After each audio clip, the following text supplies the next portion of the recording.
This is Arab Talk on KPOO 89.5 FM in San Francisco. This is Arab Talk with Jess and Jamal. I'm Jess Hannam. And I'm Jamal Dejani. Jamal, in clearly the most consequential and significant historical event since the Nakba of 1948, the military wing of Hamas has dealt the Israeli military the most stunning defeat in the history of the apartheid state. Since we're going on air now, there's a lot of things still happening on the ground right now. But what we do know is that close to 800 Israelis were killed, close to 3,000 injured. There are close to 700 to 800 Palestinians who are killed in Gaza from relentless bombing from overnight since the start until now. Thousands and thousands, close to 3,000 Palestinians are wounded. The Gaza siege has been increased to a rather remarkable level where there is no water, no food, no electricity, nothing going in and out of Gaza to such an extreme that is completely shut down. The hospital healthcare infrastructure is completely shut down, Jamal. And we have hundreds of thousands of Israeli reservists ready to invade Gaza at a moment's notice. The West Bank is shut down and Jerusalem is shut down. This is an amazing historical event unfolding before our eyes. Absolutely. This is a developing story. Just so the numbers increase, you mentioned 800, but now the Israeli military has updated its figures to 900.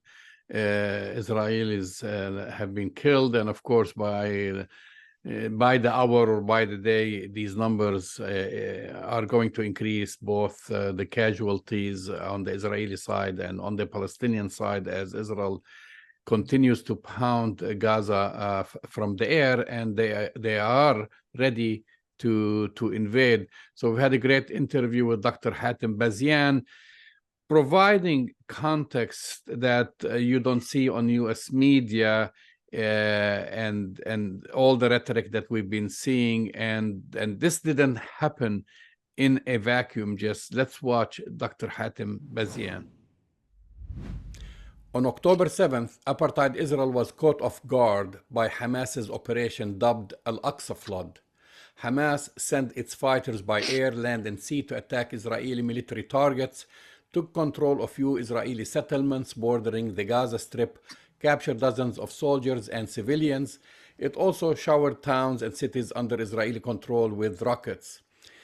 Israel declared a state of war and retaliated by pummeling Gaza neighborhoods from the air. Its defense minister, Yoav Gallant, dehumanized Palestinians, calling them beast or human animals, and ordered a complete siege on the Gaza Strip.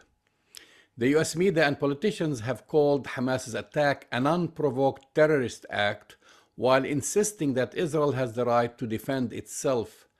Joining us to discuss this and more is Dr. Hatem Bazian, co-founder and professor of Islamic law and theology at Zaytuna College, also a lecturer in the departments of Near Eastern and Asian American and Asian Diaspora Studies at the University of California, Berkeley.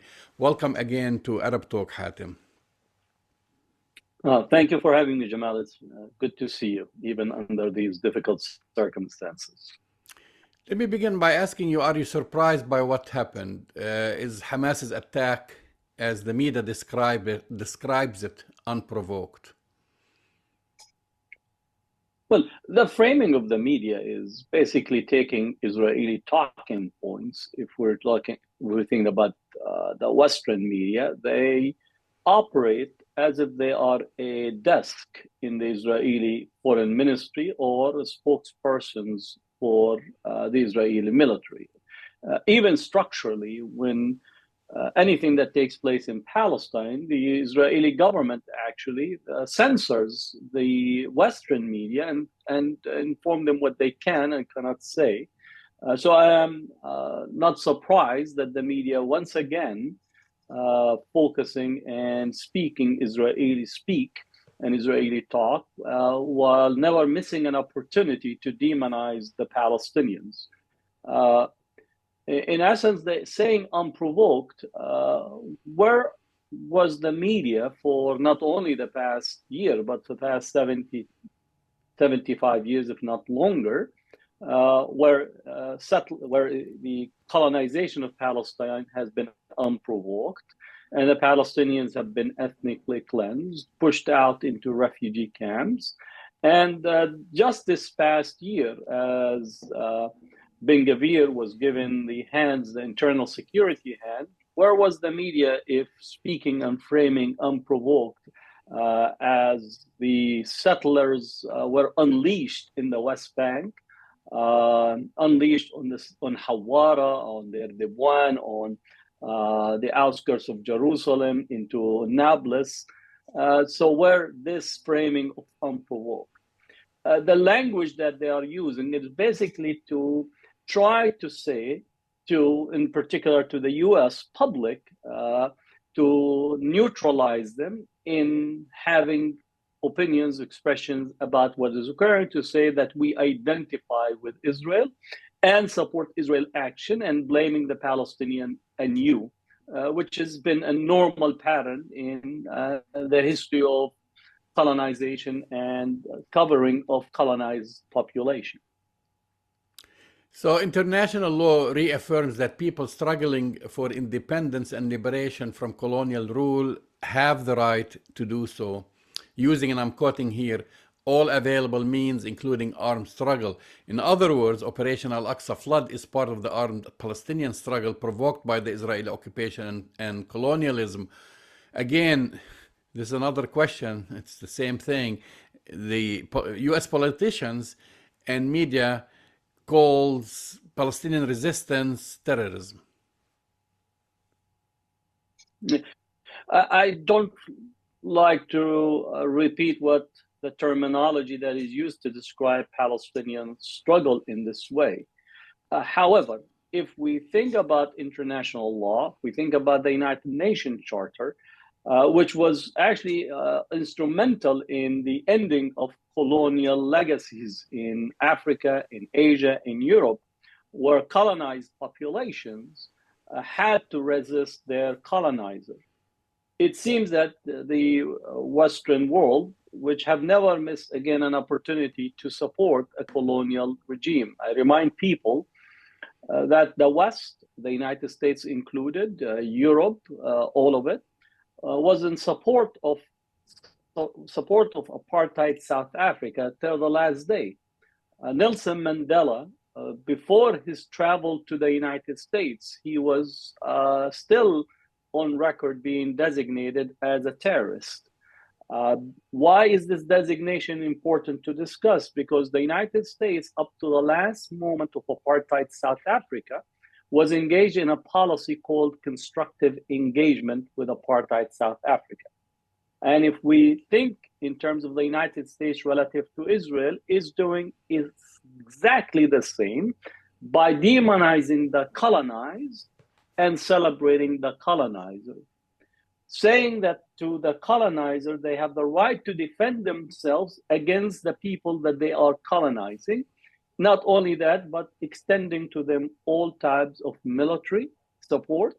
Just today, there were two planes, the United States military planes that landed in Israel to provide more hardware. And the question is that, what more hardware do you need in terms of Israel to actually pummel an occupied population? If anything, I would say that the United States is in violation of international law.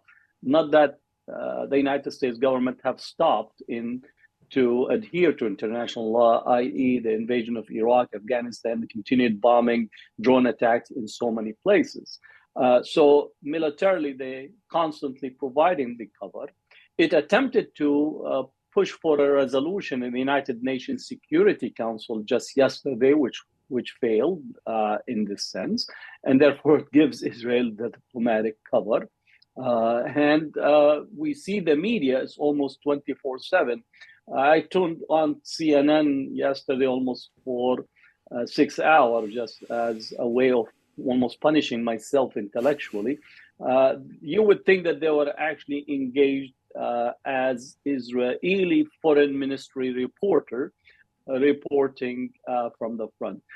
So in this sense, the framing is consistent historically. It's only after people liberate themselves that the United States or the Western all of a sudden comes in, holding contracts in their hand to try to reposition themselves as friends of the colonized population, but far in between that this dynamics will occur. So again, we're seeing this consistently from a historical record in terms of the United States, but also in terms of how Israel always tries to lean on the United States and Western Europe in particular to shift the blame and blame the Palestinians for everything that takes place, and then demonize them by using this category to project on them.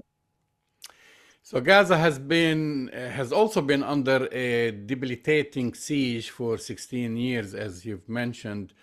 According to the World Food Program, a significant portion of the population is food insecure. Imagine 90% of the population don't have enough food to eat. And I'll get back to what they're saying now with the siege. But do you feel that this was, I mean, talking the attack, Hamas's operation, was necessary, albeit a desperate act by Hamas to attack those who imposed the siege and break free? Yeah. Let's just be very clear. The world international system or international order, meaning the Western Europe, the United States, major powers, have completely been silent, if not aiding and abetting Israel in its siege on Gaza for the past 17 years. The Israeli government, succeeding Israeli government, have placed the Palestinians on a calorie intake and a diet program in Gaza, allowing almost a drip for people to be alive, but not actually to be flourishing and existing in the Gaza Strip. This included, for those who have a longer history, that the United States government, with the Egyptian government, Israeli government, and other surrounding Arab governments, participated in deepening the siege on Gaza from the Rafah side and the border with Egypt, that the U.S. Corps of Engineers designed the subterranean wall, steel wall, and flooded the tunnels that Palestinians were bringing in supplies and food in order to actually tighten Israel's grip on the Gaza Strip. Food insecurity is rampant. Stunted growth is rampant. This is not the first time that Israel actually attacks and pummels Gaza. This is the 7th campaign that Israel has carried out, killing hundreds, if not already in the thousands in Gaza. And just this year also in the Gaza, as well as most of the West Bank, over 400 Haiti Palestinians have been killed, with 230 of them being children. Yet we did not hear any condemnation. We did not hear, nor anyone from the media came to present and speak of sympathy with the Palestinians in any way. So is the Palestinians' response at this point, is it a last-ditch effort or an attempt to change the political strategic landscape? My analysis is that Israel was hoping in its policy, with the United States' help, that the Abraham Accords, that its bilateral agreements with the Arab countries, whether it's United Arab Emirates, Bahrain, their visits to Oman, their peace agreement with Morocco, Mauritania, that they will actually be able to end the Palestine file by transferring Palestinian file or dynamics into only creating an economic prosperity type of approach. And therefore, what we call seeing if the Palestinians could be convinced that a golden cage would be what they should be aspiring for. And we saw the rapid movement toward normalization with Israel, with the push and cajoling of the United States. Just last week, a delegation from the Saudi Arabia government was in the West Bank to try to actually open a so-called a consulate or a representative body inside or with the Palestinian Authority. And my reading also, the Palestinian Authority were actually almost dashing to see if they could accept this with limited political benefits to the Palestinians as expanded autonomy possible. So that was the context of almost wide open violence against the Palestinians in the West Bank, a very rapid engagement with unilateral agreements with Arab governments, which Saudi Arabia was the last in this format, and if Saudi Arabia would have jumped into it, then I would say Pakistan and others likewise will join. And then on the larger context, to see if only certain economic benefits will be lent to the Palestinians and ending the file of Palestinians having freedom, dignity, right of return, and all that. So that's the context of what is taking place. And I think we need to place the response of the Palestinians in Gaza within that context. The formal justification for the operation Hamas gave was the desecration by Israelis of Al-Aqsa Mosque, Islam's third holiest site, and increased settler violence against Palestinians in Jerusalem and in the West Bank. Now, you gave a very good analysis and the context, but then people will question and say, well, this needed a lot of preparation. You know, the recent moves, let's say, to engage Saudi Arabia and so forth, and to pull such an operation, this must have been months in the planning. So what do you say, how do you connect, number one, how do you connect the justification that Hamas gave, like, you know, this is a red line, attacks on Al-Aqsa and so forth, and then the diplomatic maneuvers that the United States and Israel have been trying to, you know, circumvent basically Palestinian independence and freedom by, you know, making deals with Arab countries? Well, the maneuvering of Israel with the United States and the Arab world has been taking place for quite some time. It's nothing new. It's been rapid. You know, the Abraham Accords are already being formulated. This was during the Trump era. And Biden adopted the Abraham Accords and actually wanted to accelerate it. The relationship or the attempt to a bilateral normalization with Saudi Arabia has been a number of months, if not already a number of years in the making. In this sense, so the fact that it took place today does not mean that it's been only instantaneous or an immediate response. In addition, the Israeli government that is in office today, it's already been over a year, in actually more than a year. It's almost 2 years now.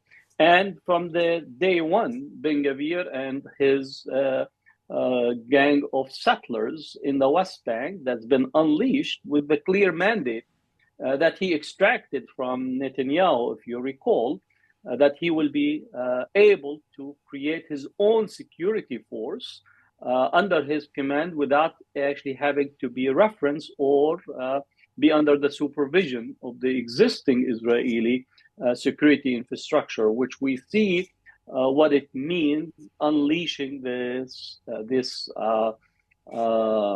You know, I compare them to the Haganah, to the Stern gangs of the pre-state level that basically were introduced back into the West Bank, and that's with a clear mandate for Ben-Gvir is to change and to basically take total control of the West Bank, to end once for all the notion of the two-state solution. Not that it's been left what you call with a viability, but that was Ben-Gvir. So did Hamas plan? For sure, it definitely looks like a planning that is considering all the elements in place, as well as almost a strategy of distraction that was in place to give the sense that Hamas is not ready and is begging for a few things. We, as history will move forward, which history will move, I think this, as we're already seeing, this is possibly the second most decisive failure of Israel infrastructure across the board. This is an intelligence failure, as we see, not only for Israel, but the intelligence failure of the United States. As you possibly know and reported in the past, the United States have an intelligence infrastructure that covers everyone. Even if you're going to eat breakfast in the Middle East, in any setting, the US intelligence, if you are a person of importance, that they know what you're going to order for breakfast and possibly also know where your breakfast is coming from. So it's a total failure of US intelligence. It is a total failure of Israeli intelligence. It's a total failure of Egyptian, Jordanian intelligence, because they actually are almost wired into the regional intelligence services to try to make sure anytime that a Palestinian breathe, we need to know the quality of air they breathe, and as such, so there's a total intelligence failure in that. Not that I'm praising you, but I just want to state the facts of what happened. So this is a total intelligence failure. On the second front, it's a total military failure for the Israeli military. To be able to penetrate the Gaza siege, the walls, the subterranean walls, the fences that they have, that it's actually almost instantaneous intelligence with firing posts all around the wall, that you, even if a cat comes close to it, that you'll have an alert. That is also a massive intelligence, which shows the qualitative change that the Palestinians in Gaza have been able to bring, and it's to break that siege, not only in one place, which is hard enough from a military process, but to actually see that the Israeli military completely was taken by surprise, unprepared, and to be able to actually deploy in some places almost 40 miles inside the Palestine was something that points to the total failure and total exposure of the Israeli military. For those in the Middle East, for those in the region, Israel has been constructed delusionally sometimes as almost the invincible army, that everybody in the region fears the Israeli army. And I know that the Lebanese war have exposed that, but people still were believing this invincibility is there. So that's a total failure on the military front. Likewise, again, people are saying that the Israeli government is responding. Netanyahu's political career is over. He's just buying time by killing more civilians and bombing apartment buildings in Gaza. He's buying some time to see if he could come out of this circumstance. But as far as I could see, his political career is done with. It's just a matter of few times until we'll see the dust will settle to understand that his exit is closer right now than any time. So that's how I assess what happened, that is not instantaneous, but rather well-planned and executed. American pundits and politicians have been trying to pin the tail on Iran. I mean, on one hand, they're trying to shift attention or to expand the war into including Iran and Hezbollah and others, and on another hand, they're trying to dumb down the Palestinians. Like the Palestinians are unable to pull something like this on their own without the help of Iran. What's the role of Iran in all of this? Well, Iran have expressed and continued to provide support, logistical support for the Palestinians. That's not anyone who has observed and followed the regional configuration as far as Iran with the Palestinian, and it had a long standing. But this boogeyman of Iran is used, in my view, as a distraction, obfuscation, to say that the Palestinians do not have their own independent political agents. Palestinians have been struggling for their political rights, their land rights, their end of the colonization for quite some time. Iran is used as a boogeyman, but also as a way to try to rally some Arab governments to line up behind Israel and the United States. So it's the Iran boogeyman. In a similar way, before it was the Saddam Hussein boogeyman. Before that, it was the Gaddafi boogeyman. So every time this framing is done, is basically to deny the Palestinians the right or the positionality that they have their political consciousness formed and they have their political analysis. In this sense, Palestinians have historically received support from across the world, including Iran, including others, which is normal. How come we don't flip the script in saying that Israel is basically an implant of Western powers? It could not last 48 hours without calling on all its sponsors, historical colonial sponsor and contemporary colonial sponsor, to bring more might and power to actually unleash this massive bombardment and killing of Palestinian civilians day in and day out, and actually question that. So denying Palestinian political agency is part of the math, in essence, as if we're just like moving pieces in a political chess that is only governed by this type of obfuscation, and in essence, to indicate that the real war is a war with Iran, which actually some of the Arab governments, if you actually followed the last Arab summits, the landscape says that the primary threat in the region is Iran, and it's no longer Israel. Israel is basically an ally. That's why in most of the region, Israel is sitting in as the what you call the beautiful settler colonial project that is going to protect the Arab world from the Iranian aggression. We need to actually understand this dynamic. It's divide and rule that has functioned for quite some time, but Palestinians and others need to be wise and not buy into this obfuscation, while also critiquing Iran in its dynamics. So again, this is not a defense of Iran, but in essence, what is the project that is being done to rally public sentiments in the Arab world and so on against Iran, and basically make Israel the strategic ally in the region in this confrontation, and expand the war, not to support the Palestinians, but actually to deny the Palestinians their rightful political agency and consciousness at this moment. There is a buzz on social media, it's actually ongoing, I'm surprised, from unreliable sources that Palestinian fighters were killing children, putting them in cages and raping women. This was regurgitated by US politicians such as presidential candidate Nikki Haley. Videos have surfaced showing the opposite. I've seen videos of fighters saying that we're following the teachings of the Prophet Muhammad, may peace be upon him, and we're not going to kill children and non-combatants and the elderly and so forth. Why is it so easy to spread hate against Palestinians, Arabs, and Muslims in particular in this country? Well, this is the long history of colonial, orientalist, Islamophobic, anti-global South racist discourse. So nothing is unique in terms of how they frame it. Not that what they're demonizing is.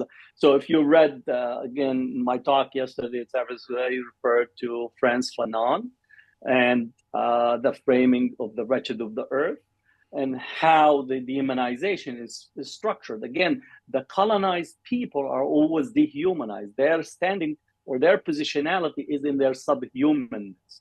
And today, again, as you referred, the Israeli defense minister called the Palestinians animals. Right? This is at a time where Palestinians have been facing the most dehumanizing and the most atrocious type of violence, vicious violence directed at Palestinians. Disrespect for Palestinian children are not children, they're just legitimate target. You have these t-shirts that Israeli military personnel, IDF, that wears, that has a Palestinian pregnant mother with the statement above it in Hebrew, 1 bullet, 2 kills, right? So in terms of this notion of demonizing the Palestinians. In essence, you have to demonize a people in order to legitimize their killing. And the Western media is basically with the politicians who never miss an opportunity to support this type of violence against not only Palestinians, but Arabs, Muslims, global South, Black people, and so on. So that's what is occurring. In essence, they are so what you call violence. They're beyond the pale of human. Therefore, if we kill them, we're not killing human beings. So they're preparing the ground because you need to prepare the public opinion. And that's what Haley and others, and the media is basically, if you would just watch CNN and the others, just like 24/7, the BBC, it is preparing the ground to rationalize every response and every act that Israel undertakes to the Palestinians. So what we need is to contextualize what's occurring. No human beings actually favors or actually expresses any type of delight or happiness for the death of anyone in any type of circumstances, Palestinians and otherwise. But when we are speaking about the demonization strategy, it's intended specifically to rationalize the killing of Palestinians as posited to being subhuman. And I think this narrative is being done deliberately. And the other strategy that is also being deployed now, many of the Israelis are no longer Israelis. They're American citizens, French citizens, Canadian citizens, German citizens. And actually, on the one hand, thank you for Israel that you actually are saying that you have people that are all settlers from somewhere else. Well, it's not just settlers. And the bigger question, it's not just settlers. That was the big question actually I posed. There was a press conference which I commented on to Secretary Blinken, saying that they have unconfirmed numbers of Americans both held as hostages and or killed, but did not specify that they were a lot of them either dual citizens.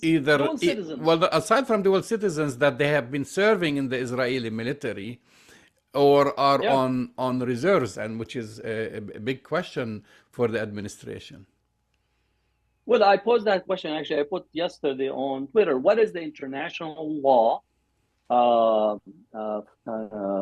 What does international law say about a citizen of country A, meaning the United States, France, England, and so on, being a citizen of another country and being a member of a military that is taken as a political prisoner in a conflict? What does international law? Is the country A citizenship and protection, right, meaning U.S. citizenship, Canadian, and so on, is that takes precedent over the second citizenship that is acting as a participant in a military conflict that is ongoing, and what takes precedent? I think international law in here, we have to answer that. And I know when Arabs, Muslims actually are often framed as participating in any conflict, they immediately are blamed and they're taken to death. But in here, you have almost the totality, if not 90% or more of the Israeli populations and citizens, including 48 and 67, are basically coming from somewhere else. The last batch was from Russia and Ukraine that just came into Israel, and they serve in the Israeli military. That raises the question in here that the United States is attempting to shift the discussion from an Israeli-Palestinian conflict to say that now Americans are involved, thus we need to unleash America's power to protect our citizens. Last, on this particular question, where was U.S. power in protecting Shireen Abu Akleh? Where was U.S. power when actually Palestinians with American citizenship were being attacked in Hawara just a few months back? And the U.S. actually did not even issue a statement to protect or complain, and they all completely suppressed the investigation on the targeted assassination of Shireen Abu Akleh and others. So it seems that Palestinians, right, who have American citizenship, they're citizens on probation, or they're citizens with one leg missing in relations to their standing. So that's, again, we're seeing hypocrisy, walking in 2 feet and speaking from almost all sides of its mouth when it comes to Palestinians.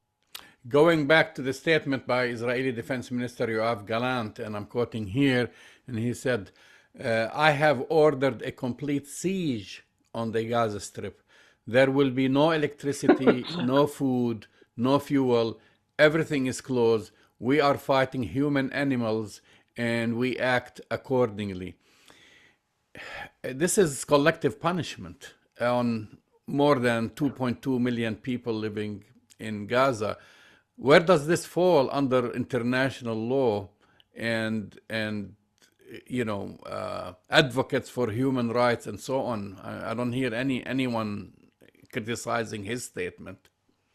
Yeah, let's just be very clear and speak to it with almost unrestrained context in here. Human rights were written only to speak of human rights of the global north. At the time that human rights, international human rights, Universal Declaration of Human Rights, it was in the context of post-World War II. And at the time of those participants that were drafting the Universal Declaration of Human Rights, much of the global south were still a colonial possession. Africa was mostly colonial possession. Parts of the what we call today the Arab world, I don't like the framing Middle East, part of the Arab world was a colonial possession. Areas of Indochina's colonial possessions, the United States, France, and so on, were engaged in the Philippines, in Indonesia, with the Dutch, Vietnam, and so on. So human rights, you still have to be human in order for you to deserve human rights, which is interesting because he's basically saying that you are not human. That's been consistent, right? In relations to the global south not being actually deemed to be human, to enter into the category of having human rights. So that's on the one part.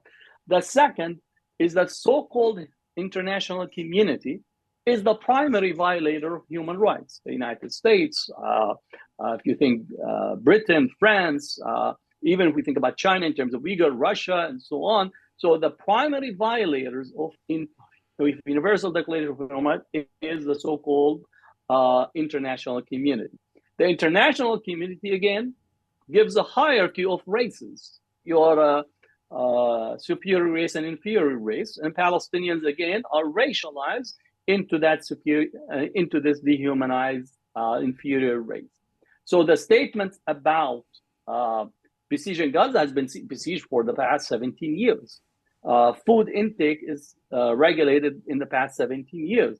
The fact that Israel is admitting that it controls the oil and gas supplies to the only electric station in Gaza is basically admitting that it's engaging in collective punishment. But collective punishment is the responsibility of the international community, the enforceability of the Fourth Geneva Convention. The United States is a contracting party. France is a contracting party. England, also the surrounding countries. Egypt is a contracting party. Jordan is a contracting party to the Fourth Geneva Convention, but it is not being enforced or brought because we don't belong to the category of human overall in terms of epistemologically, and that is what is taking place.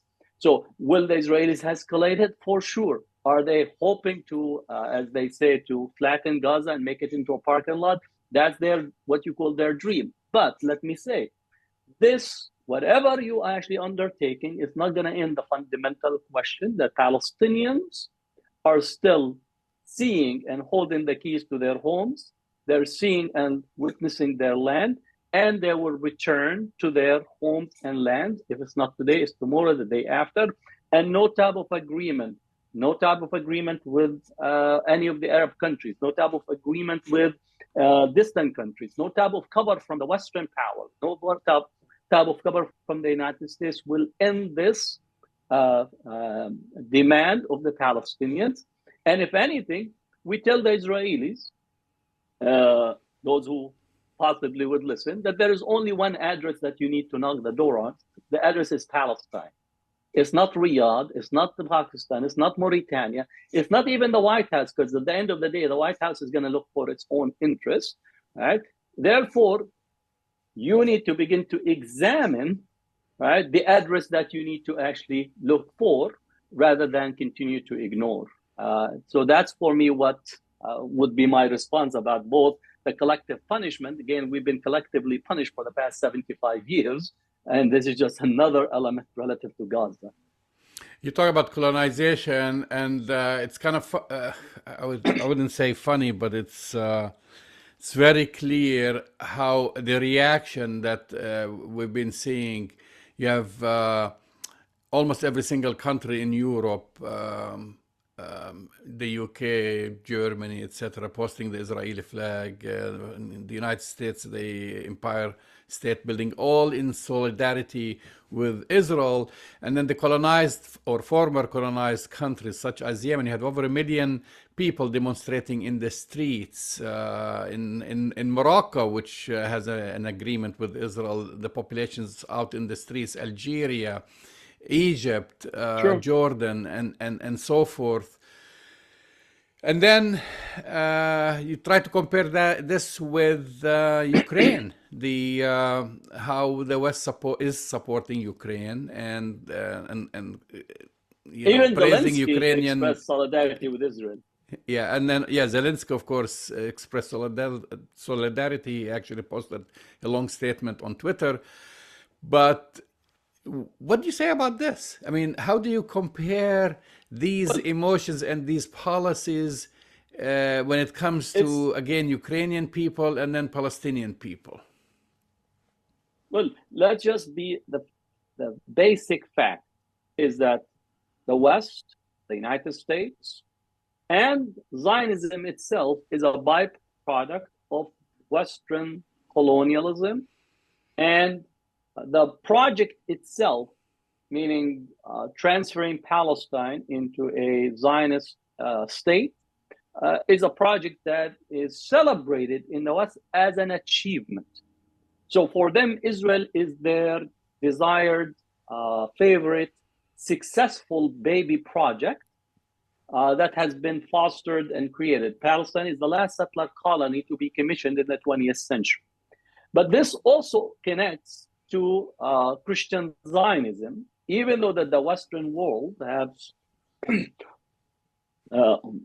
essence, passed through post-Christianity as an organized religion, they have not passed to post-Christianity epistemologically, meaning the framing of knowing, of enacting, of being in the world is framed around still Christian epistemology. And in essence, Israel is still the stepping stone toward what they consider to be the second coming. And as such, Israel being a political project of the West, first and foremost, emerging out of deep anti-Semitism in England, France, and even the United States. And the second being connected to Christian millenarianism and end of the world scenario. And third, their strategic connections to Israel being an advanced military staging ground and an advanced intelligence ground. So all this brings the Western world constantly to defend its baby. Israel, its favorite baby, favorite creation, and its success, especially post-World War II. So I am not surprised in this. Remind you that the Western world was participating in the invasion of Afghanistan. The Western world participated in the multiple invasions of Iraq. The Western world is aiding and abetting the war against Yemen. It's aiding and abetting in the destruction of Libya. So let's not delude ourselves that when we're speaking about the Western countries, we're speaking with the highest moral ethical standing, that they actually believe. If they believe half of what they say about moral ethical standing, about international law, about the human rights, they just believe half of it, maybe we could have a conversation. But I have no delusion that they don't even believe half of what they say, let alone actually adhering even toward their own people. As I remind people, the United States used Agent Orange against its own soldiers. That's why those who came back from Vietnam came back with all kinds of diseases, cancers as a result of Agent Orange being dropped in the forest against them. The United States actually uses depleted uranium with their own troops in Iraq, that they came back with what we call the Gulf War syndrome. So this idea that the West represents morality and ethics and standing for international law. I think if we were in a Comedy Central skit, it might fit, but I don't have any delusion that this is the standard. So that's why you would see all these posts and calling on other people to actually adhere to.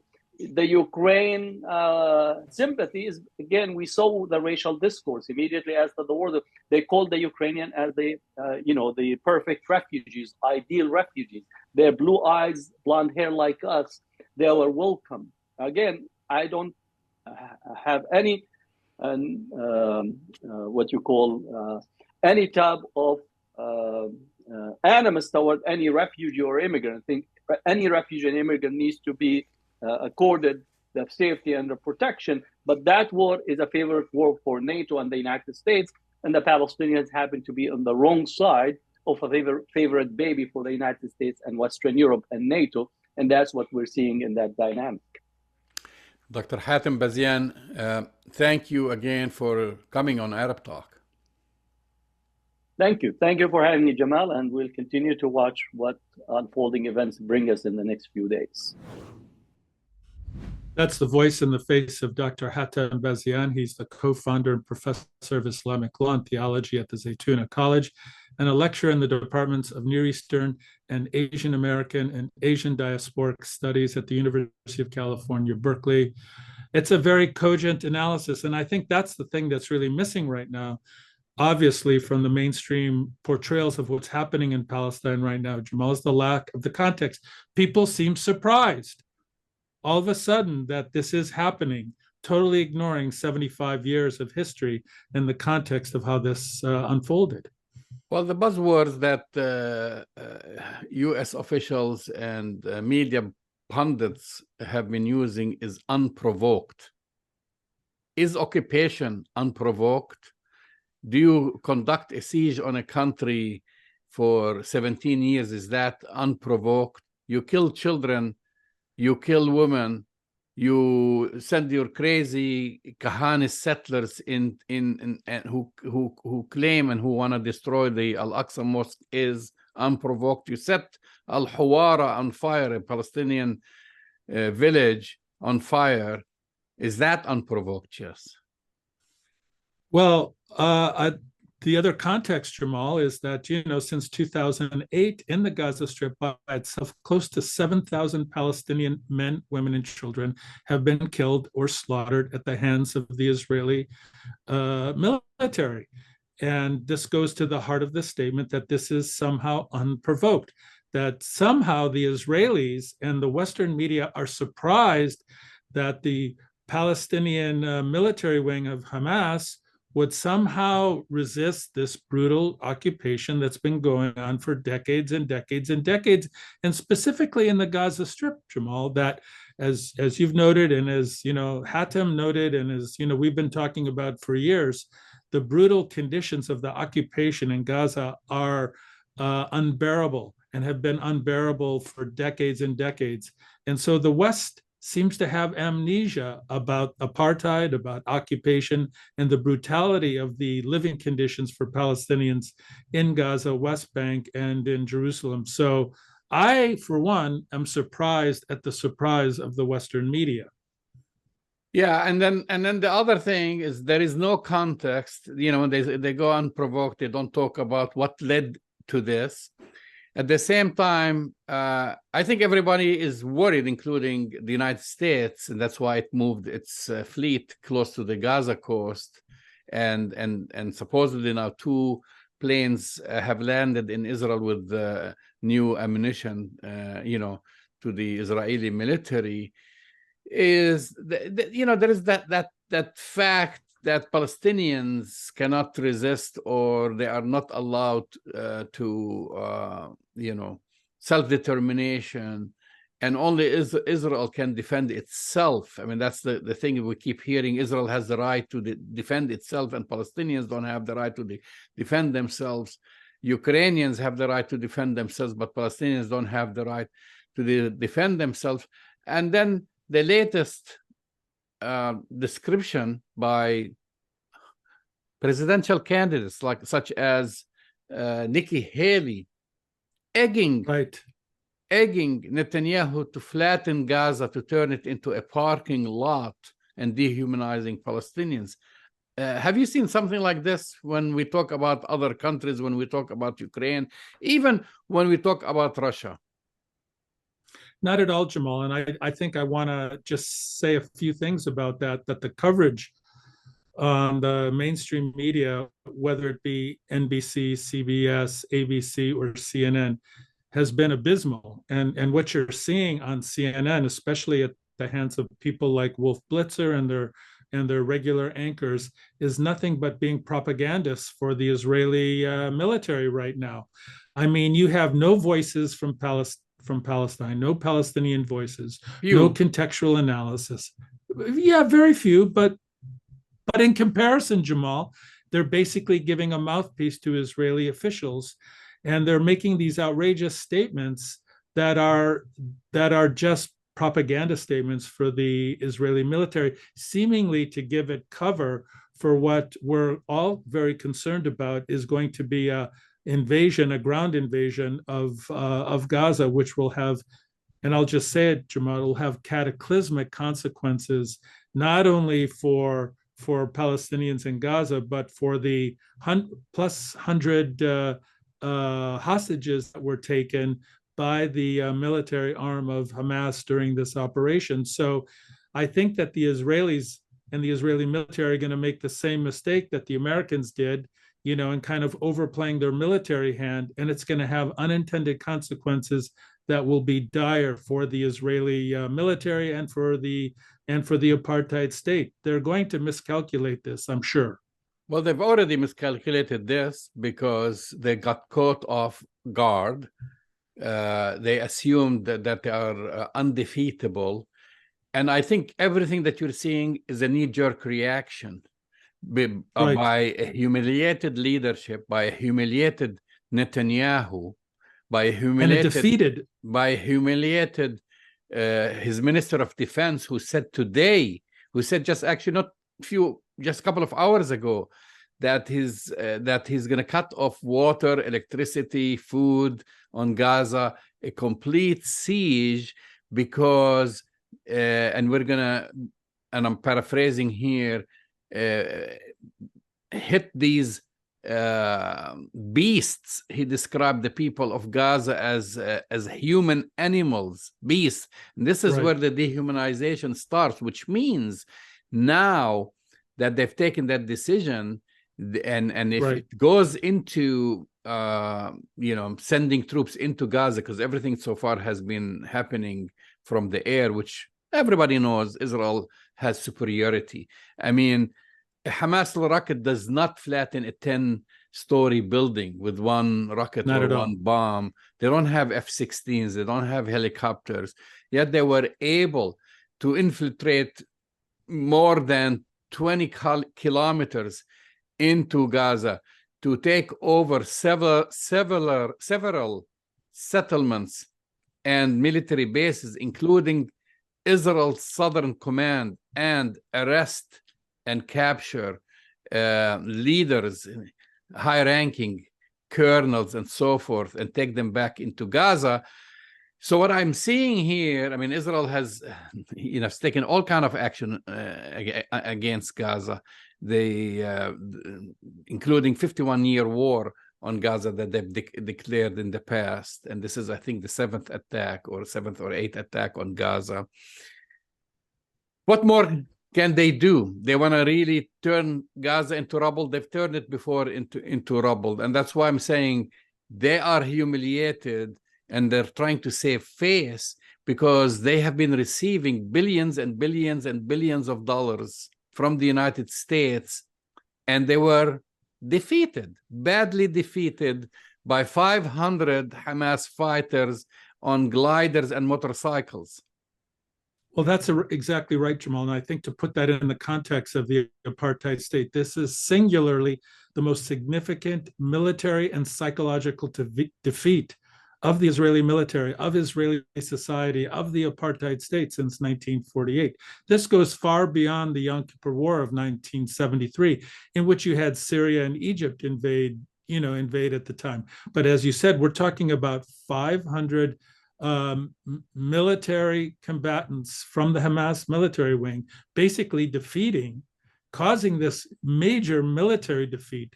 And I think equally a major psychological defeat for the Israeli military. This is going to have huge consequences because, Jamal, not a single Israeli is going to be left feeling safe anymore. Just like Palestinians have been living in this sense of insecurity for decades and decades and decades.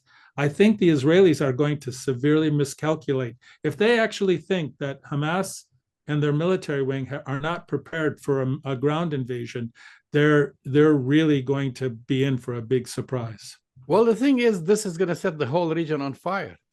If they go in by land and people start seeing these images of children and buildings being toppled on top of them, like they've done before so many times, I don't think other fronts won't be open on Israel, including the Palestinian population in the West Bank, who have been suffering since, for years, but especially since Ben Gvir came into power and Smotrich came into power. And they've been seeing their homes torched and their children arrested and beaten and killed and so forth.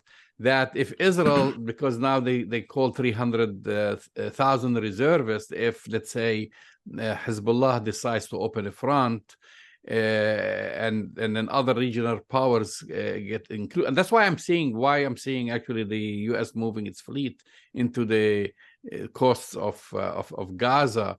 And it's very scary because, as I was speaking with Dr. Hatem Bazian, they're trying now to kind of find a justification by Secretary Blinken, saying that there are Americans who died and hostages being taken, without explaining that those Americans serve in the Israeli army. They're dual citizens. Yeah. What business do they have being in military bases wearing a foreign country's uniform? But they're changing that to see, we want to, I'm thinking, rescue our hostages and so forth. And this way would be a pretext for the United States to get engaged with something that the United States didn't do for Ukraine, because they said, we're going to send them all the weapons they want, but we're not going to send troops on the ground. But Jamal, what about the American citizens, Palestinian American citizens that were killed and taken and kind of put in these horrible situations? I didn't see Antony Blinken do anything about that, but I guess there's some American citizens worth fighting for and worth putting the American flag at half-mast, and others where it's okay. Yes, and this is again early developments, as I think this is going to be a long one. Israel tried yesterday through the United States to pass a resolution to give it a green light from the United Nations, and it failed. It's not going to happen. And now they're just going on their own with the support of the United States, with the support of the West, dehumanizing Palestinians, saying that they should just turn Gaza into a parking lot, and they think this problem is going to disappear. They've been fighting with Hamas for decades now. They've been trying to oppress Palestinians. They turned the country into an apartheid regime, thinking that Palestinians are going to just pack their bags like in 1948, 50% of them, and leave the country and force them out of the country. This is not going to happen. No, it's not going to happen, Jamal. Yeah. And again, just to reiterate, I'm surprised that the Israelis are surprised. I mean, how long should an oppressed people take this form of occupation and oppression and dehumanizing? And the Israeli military is going to find itself in a very rude awakening if they choose to invade Gaza. Trust me on that one. You've been listening to Arab Talk on KPOO San Francisco 89.5 FM. Go to our website, arabtalkradio.com, to download the latest shows, and we'll speak to you next week. See you next week.